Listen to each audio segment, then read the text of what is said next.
Hey y'all, this is AL Thick Madame, and this is the recap review for Love and Marriage Huntsville. Ooh, Lord, y'all, I hope I can get through this video because I don't feel the greatest.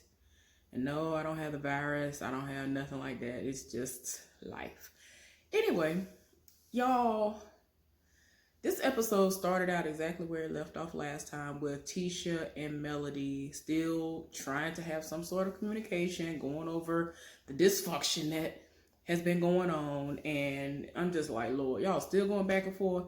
So anyway, Tisha feels as though Melody is being a mean girl.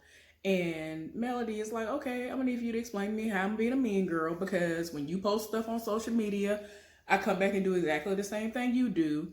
And this is all that it boils down to. Don't come for me, and I won't come for you. And our parents don't need to get involved, because if your mama say something or whoever else say something that's on your side, you can't get mad at me if my mama or somebody that's on my side comes after y'all. So can we agree to disagree on that? And can we at least be just cordial when we go into these settings? So they said they agreed and went on about their business. I said, okay. But before all that ended, Tisha went and pulled Kimmy into the situation to ask her if she remembered when they were at some event a while back, if Tisha indeed got mad with Marceau about something, walked off or whatever, and then got on social media and said, I don't care what my husband does out in the streets as long as he come home and provide for the house or whatever. And so she was like, I definitely didn't say any of that. What did happen might have been me walking away, but I would never say anything like that. I'm just like, Lord, I'm tired of everybody. So anyway, Tisha had to try to explain adult conversations to their son. I think their oldest child is in middle school. So before I get off that topic, I forgot that happened. But MJ, I guess he's Marceau Jr. I don't know. But anyway, M something. Anyway, apparently he overheard, or when he got to school, it got back to him some kind of way about his daddy having these 20 girlfriends. And it was brought back to the parents, of course, and so they're trying to like let them know, like, no, this is not the case, whatever. Martell, I have to commend him for being adult enough to pull that child to the side and say to him at that party, hey, I know you might have heard some things, but I just want to let you know that those things were a lie. I was just saying certain things that I knew would get under your father's skin because we have not been in the greatest place. Now, what I don't know, I believe, I don't think I believe as far as him not having the girlfriends and the entanglements or whatever you want to call them, the side chicks. I think that is very much so real. Might actually be more than 20. Let's just say that. But I think that Martell just wanted to kind of diffuse the situation and not have the kids involved. So I'm glad that he was adult enough in that situation to at least diffuse that. But yeah, I think he out here doing what he do and been doing what he do. Tisha basically was like, can we come to an agreement where we could say, I'm going to take responsibility for my actions and do what I need to do accordingly. Let's act as adults. Let's move how we need to move, and let's not do this petty stuff and go back and forth. They agreed to do that. They say they can be cordial in these spaces. Let's see what they really do. So anyway, also, before the conversation finally ended, Tisha brought up the fact that she was, not invited to the event or whatever. And she was talking about being kicked out. Melody laughed and she was like, girl, nobody invited you. So I don't understand. If we have not spoken for months. Why do you think I would invite you? Why would you think it would be okay for you to just pop up? That's common sense to me too. So I'm just like, girl, you don't make sense. Make it make sense. And I'm just like, stop. Anyway, Martell pulled, like I already said, Martell did what he did with Marceau and them son. I'm glad. So the next scene is Martell being in the office of Holt and Holt. Apparently Tisha not Tisha, excuse me on that. Melody has not been in the office. She has not been doing anything very much as far as Holton Holt is concerned. She has been doing a lot of stuff with her line of products and the roles that she's been getting in these events, and like she has been giving these sponsorships and all this other stuff. She's been doing everything but anything dealing with Holton Holt. So he called her into the office. So she showed up and he was like, well, you look nice. Where you coming from? And, you know, we need to talk. And so she was like, I just came from a meeting. And basically he was just like, look, you need to slow down. We need a nanny. The most is going on. And you need to definitely get back into this office and work, because this is our main source of income. And he was like, look, I need for you to at least come in, you know, for 3 or 4 hours a day for like 5 days a week or something like that. And so she was like, I mean, I can't promise you all of that. I have a lot of stuff going on. And y'all, he sounds sick. I don't know what in the world. He sounded like he got a cold or coming down with a cold. She even mentioned something about that. She was like, what's wrong with your voice?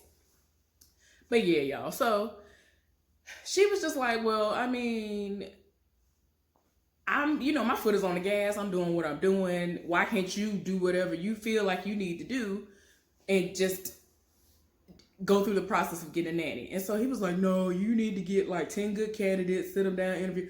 And she was just like, why can't you do it though? I got a lot on my plate. You talking about you got a lot on your plate. He looking at her like, girl, everything that you talking about is not bringing money to the table for this family. Everything that I'm working on is all of these businesses that are actually bringing in money. So I'm the only one who's really doing work that is beneficial. So they're going back and forth about that. So she looking at him like, bruh, I don't know what you're talking about, but what I'm working on is a multi-million-dollar situation, like 56 million to be exact. And I don't understand why you don't get what I'm saying to you. So do what you do. So they brought up the birthday party and he was like, look, I think that's going to be the last time. And so she's looking like, what you mean? And he was like, they came in, neither one of them spoke to me. And so she was like, you know, were you talking about with the adults or the kids? And he was like, everybody dealing with them. We ain't finna have no interactions with them again. And so she was like, I don't know about all that. Me and Tisha had to sit down. We talked at the birthday party and we have an understanding, and I don't think we need to bring the kids into it like that. And she told him everything that was discussed at the party. And he was like, wait a minute, Destiny's having an event. Are they going to be there? And she was like, I'm sure they are, but, you know, I feel like we can do what we need to do in a situation like that. Like I already said earlier, y'all should be able to be adults in these spaces and do what y'all need to do and be cordial.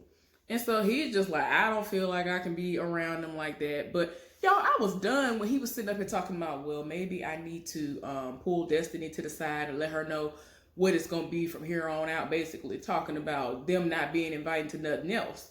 How you going to tell her who to invite to her events? Her or her husband? Who are you? Are you going to pay her the amount of money that's going to bring in any of these people who would donate to her causes and all this other stuff? Like, who are you? Y'all, I'm tired. Like, Martell is really on one.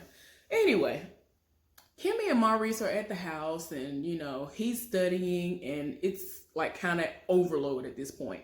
So then they eventually start talking about Monster and how the situation is going to go for him. Is Kaiwa actually going to come down and live? What's going to happen with all of that? So he's under the impression that, you know, when summertime comes, he's going to definitely go and live with his mama in Michigan. And yeah, they're definitely supposed to still be coming down to live. And so she is asking all the right questions because he over here under the impression that, oh, well, yeah, they moved down here. He's still going to live with me full time. What you mean? What you mean? Because before Kimmy even opened her lips to say what she had to say, I was like, what you mean? To me, y'all living in the same city. I don't care if y'all live next door to one another. To me, there would be, he over here sometimes, he over there sometimes. Ain't no you still full time at my house and then she come by and swing by and see him like somebody in jail every other blue moon or something like that. I don't see that happening, especially the way that she was so gung-ho about, you know, letting go of him before. And I understand his side of it or whatever, but no, I ain't here for it. So at this point, it's like he has not talked to Kaiwa about any of this. He is just under the impression that Well, he's getting older. He needs that male influence from me, his father, despite the fact that the other man is there that Kai was married to. And I get that, but I'm just like, sir, how are you just going to say that this minor, despite him being your child, is just going to be where you say he going to be, and that's just going to be the end of it? Even if his mama going to be in the same city as you. Like, that's not the end of the conversation. You have not even had the first conversation with her recently about how all of this is going to go. And to the parenting aspect, that ain't how this go. You have to talk to the mama too. Like, what is we talking about? Y'all need to have a whole nother meeting. You already see how long it took for you to get to this point. What makes you think that, oh, it's just going to go the way I say it's going to go because I'm me? Like, what is we doing? Let's just say it just got to a point where he was satisfied with the conversation and how he thinks it's going to go with Kiowa and his child. And Kimmy was just sitting there like, bruh. Anyway. Oh, yeah. And before I forget, he had the audacity to call her Kimmy Iowa, basically trying to imply that she's acting like Kiowa. And I'm like, she's a mother as well. So you need to understand what she's saying to you, because I don't understand why. I don't even have kids, and I don't even understand how that goes. Like, he's still a minor. And why would you think that he's just going to be with you all day, every day, and that's it? And then the mama come there and he ain't going to be around the mama like that no more. What you mean? Why wouldn't you think it would be shared custody? Why wouldn't you think that he would be over there sometimes and over there sometimes and not just full time at your house?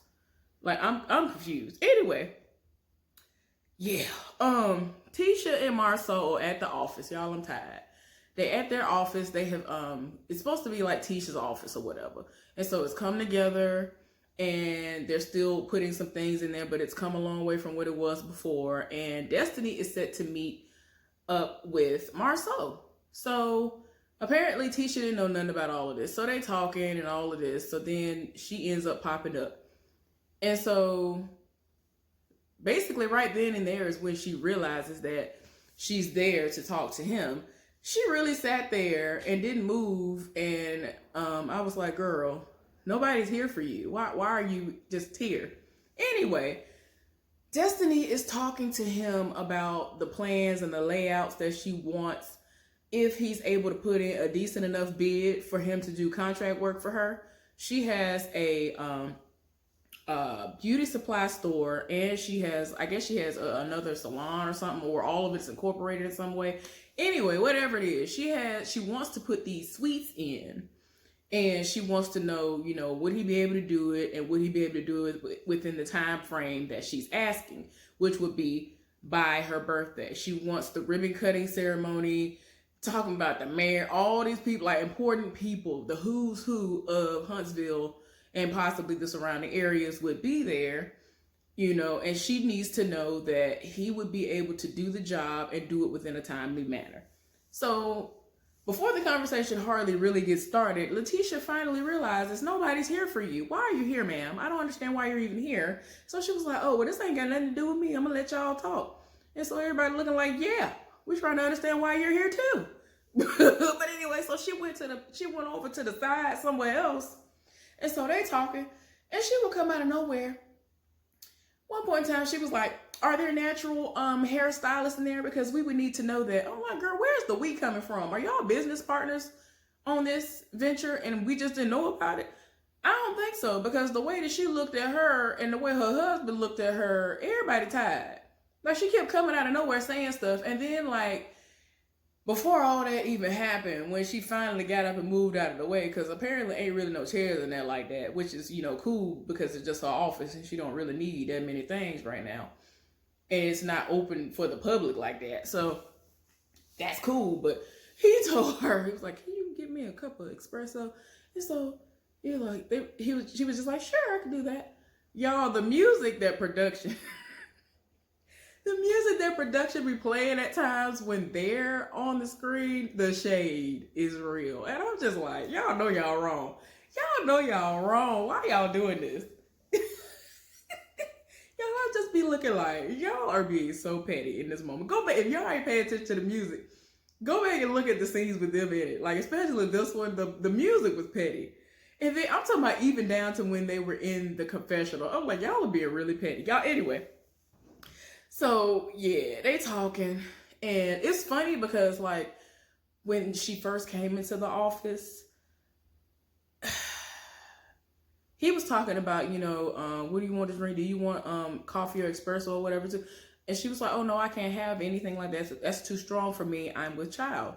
And I think Tisha said, no, she's with child or whatever. And he was like, look, I don't know nothing about all of that. I'm like this. I deal with eyes. I was like, you are a lie. You are a lie. So I'm an eye guy. You are a lie. You're a lie. I told myself she could have had a baby leg hanging out and he would have never saw it. You are a lie. Anyway, I'm tired. So anyway, Tisha kept interrupting. I was tired. And like I said, there's a timeline that needs to be met. She's actually having a soft launch the following day. And Marcel has already committed, and she's trying to understand as to whether or not Tisha's going to be there because she has not RSVP'd. And so she was like, oh, girl, yeah, I'm coming. You know me and social media, it hasn't been how it, what? I was like, girl, what that got to do with you accepting an invite or not? Like, I don't understand. What's wrong with you RSVPing real quick? Doing the most. So anyway, tired. You could, and for me, it was the awkward conversation back and forth between Marceau and Tisha for me. Did y'all see it? Because I saw it and I was tired. Anyway, Madani is the name of the beauty supply store. That's what she's doing. It's a black-owned business, so I was here for that. And I was like, okay, then come on, black-owned business. Ow! So people are showing up. All of the couples that, started with this show, they're gonna be there. And so Destiny and her husband arrive, and of course Kimmy and Maurice are like the first couple to arrive. And so she was like, oh, well, I'm possibly gonna be working with your brother or whatever. He was looking confused the whole time, like, what you mean? He can't do that. What you mean? And I was like, what you mean he can't do it? What happened? And so he was like, he is super busy. Like, how would he have time to do any of this? Or how is he going to do this? Like, he really was like going off. I was like, oh my gosh. He was like, he probably can't do it. And so, of course, this is something that worries Destiny. It's too much. So the Holtz pulled up, and then not long after that, I guess, or at least that's the way the production had it look like, that the Scotts pulled up a little bit after that. So whoever the woman Lindsay is, I just had to say this for me. The woman who introduced Destiny, her hair was pretty. I thought her hair was pretty, y'all. Oh, I was like, yes. I don't know if she is a shop owner or whatever. I don't know. She mentioned the name of the place, but I couldn't really catch it all that well. So I was like, okay. But shout out to her. I thought her hair was gorgeous. Anyway, she introduced her. Y'all, Melody and Kimmy were talking. And Tisha kind of just popped up from out of nowhere. I don't even know how she was at the little table. But anyway, they were talking. And then it became awkward for a moment. I was like, oh my gosh, here we go. So, of course, Kimmy had to break the ice. It was like, well, both of y'all ladies look gorgeous. I was like, oh, Lord, y'all doing the most. So, anyway, it was like really awkward. And then eventually, it was brought up. Kimmy was like, well, I like how y'all were able to, finally talk a little bit at the party. And then the conversation got started. So I was like, okay, good. Y'all, everything was going okay until Tisha decided to be Tisha. And then out of nowhere, Destiny came over and she was talking to them. And she was talking about how it was brought up about how fast Melody snapped back from her pregnancy. So she was like, oh girl, I had an item that wasn't in my bag at my event that you can use, some kind of body butter or whatever. She was like, girl, I'm trying to tell you, I have all the secrets.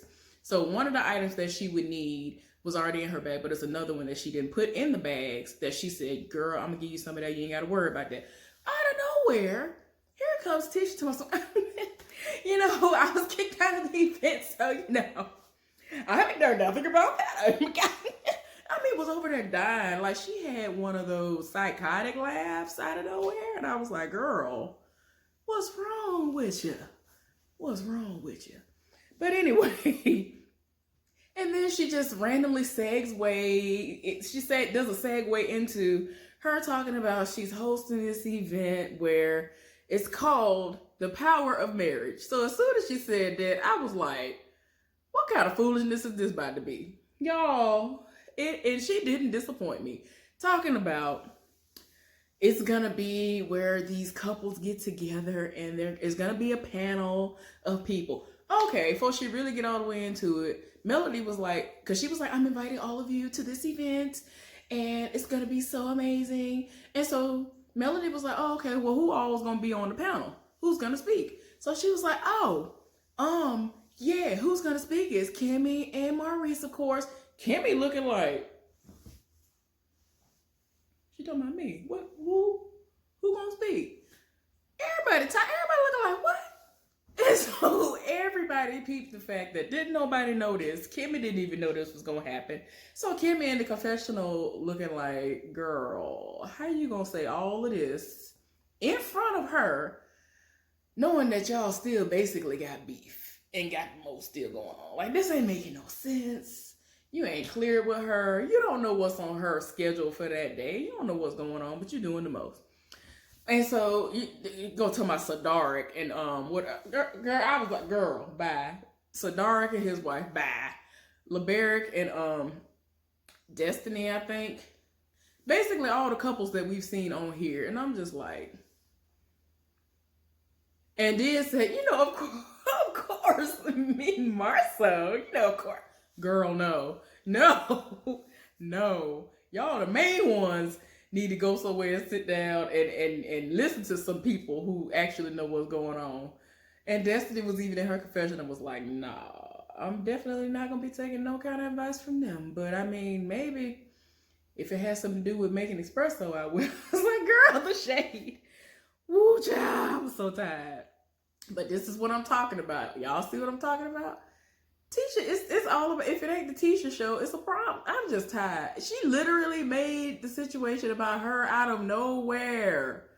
Out of nowhere. She takes every opportunity to bring up being thrown out of that event. Like, girl, nobody invited you. Y'all have not spoken in months. What are you talking about? What are you talking about? That's why people do not take you seriously. This is why. But anyway, because y'all know I would be on this heifer all day if it came down to it. Because this is just so stupid to me. Like, girl, stop. Anyway, but girl, bye. Ain't nobody trying to hear nothing about you and Marceau and what y'all have done. Because lies. Speaking of, because I feel like I'm going to forget even though I'm almost at the end of the video. Tasha K said that she and another blogger, I don't know if it's all about the tea or not, it's her and somebody, there was some information that was given to Tasha K by All About the Tea or another blog, whoever the blogger was, that's going to be debuted in this episode, and they signed contracts and everything. Like, whatever it is, it's supposed to be juicy. And Tasha does not really watch this show like that, so she had to ask her, had the episode aired yet? And she was like, no, not yet. It hasn't aired yet. So I don't know when it's gonna come out, but it definitely wasn't in this episode. Maybe it's gonna be about Marceau. Maybe there are gonna be some receipts. I don't know. I don't know if it's gonna be some more stuff about the other side, Chick Arian. I don't know what's going on, but they did not reveal what the slightest bit of information would be. But I am excited to see what it's gonna be because I'm tired of them talking about her being thrown out of this event all day, her mama bringing it up all the time, her mama trying to come for everybody, and it's just stupid. Anyway, basically, what is her name? Tisha was talking to, Tisha was brought up to Melody by Destiny to explain what was going on when she had that meeting with Marceau and how awkward it was and how they make no sense. Y'all, and then, they made a point to say, hey, well, we don't check each other's calendars. And Destiny was like, well, we check each other's calendars because the most be going on. Like, I know every single thing that's on his calendar. He knows every single move I'm making and what's on my calendar too. And so, y'all, everybody tired. It's just too much. So at that point, after, it was really confirmed that Marceau probably might be, doing the work depending on how the bid goes, she was like, well, girl, all I can say to you is, you know, you might want to watch them. Because she already been looking sideways at Tisha for a while. And this is just making it worse. Anyway, y'all, hopefully y'all enjoyed this recap review. Y'all, I will be back later on, hopefully today after I get off work, to upload some other things. But if not, y'all have a safe weekend. Have a wonderful weekend. Enjoy the rest of your day. And I'll just see y'all when I see y'all.